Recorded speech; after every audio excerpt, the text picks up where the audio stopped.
السلام عليكم ورحمة الله وبركاته. في إطار التعريف بما بعض مناطق الوطن، نحن الآن في مغارة بني عاد في تلمسان.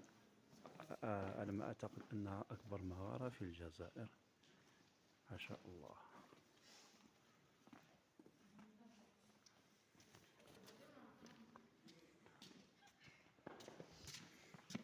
اليوم 22 أفريل 2024، الساعة حوالي الثالثة زوالا في هذه المغارة الكبيرة جدا. وحسب بعض المعلومات هي تمتد إلى حتى داخل دولة المغرب الشقيق.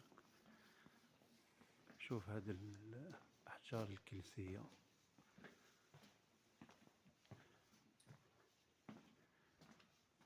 رائعة، مغارة رائعة جدا.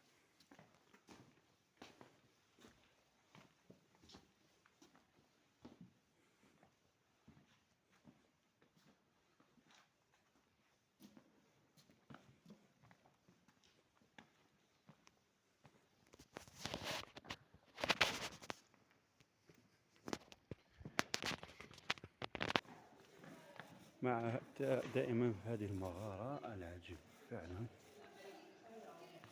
أنا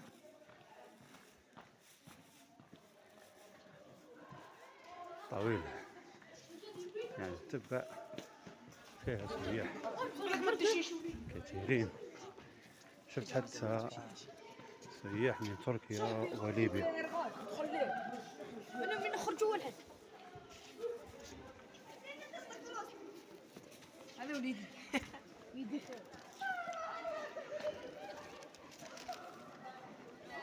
على كل حال نكتفي بهذا القدر. شكرا لكل من شاهد هذا الفيديو، وإلى فيديو آخر إن شاء الله في وسط مدينة تلمسان. السلام عليكم ورحمة الله.